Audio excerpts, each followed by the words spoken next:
আসসালামু আলাইকুম ACC students, তোমরা খেয়াল করো, আজকে তোমাদের জন্য অন্য একটি টপিক নিয়ে আমি হাজির হলাম। আনক্লিয়ার প্রোনাউন রেফারেন্সেস, এটা তোমাদের কোশ্চেনে আসবে। আনক্লিয়ার প্রোনাউন রেফারেন্সেস কোশ্চেনটা এমন হবে, আইডেন্টিফাই দ্য আনক্লিয়ার রেফারেন্সেস। ওকে, কোশ্চেনের বাকি অংশ থাকবে রিরাইট ওয়ার নেসেসারি, যেখানে রিরাইট করা দরকার, মানে তোমাকে কারেকশন করা দরকার, সেখানে তুমি কারেকশন করো। ওকে, তাহলে এখানে দেখো কোশ্চেনের মধ্যে কয়েকটা আছে, তোমাকে দিয়ে দিছে, ইঙ্গিত আছে আনক্লিয়ার। আর টপিকটা হলো প্রোনাউনটা কেমন হবে? আনক্লিয়ার হবে।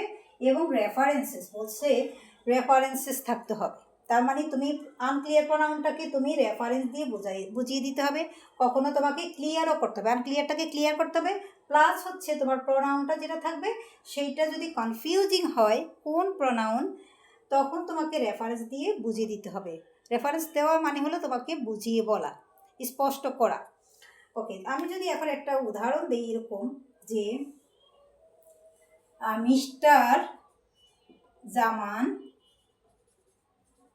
bought a shirt and a pant. Shirt and a pant. He kept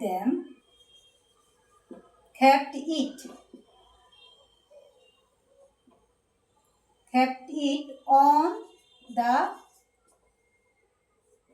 table. এখন দেখো এখানে আছে মিস্টার জামাল বট আ শার্ট, তিনি একটা শার্ট কিনেছেন এবং একটা প্যান্ট কিনেছেন। হি ক্যাপ্ট ইট, তিনি রাখলেন এটাকে অন দ্য টেবিলের উপরে রাখলেন। এখন দেখো তিনি কিনলেন দুইটা জিনিস, দেখো এখানে একটা, এই যে একটা জিনিস কিনেছেন, আরও একটা জিনিস কিনেছেন। তো আমরা জানি অবজেক্টের প্লুরাল হয় কি? দে। অবজেক্টের প্লুরাল কি হয়? দে হয়।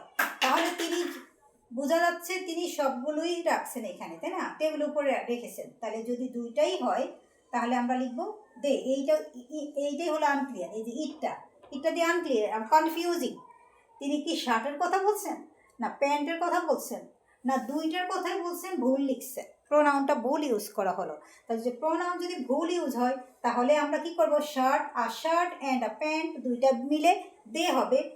অবজেক্ট হলে তার প্রোনাউন কি হবে? দে। আর যদি আমি এটাকে ক্লিয়ার করি, রেফারেন্স দিয়ে ক্লিয়ার করে দিই, তাহলে আমি কি লিখবো? আ শার্ট অথবা আ প্যান্ট, যে কোনো একটা রেখেছি।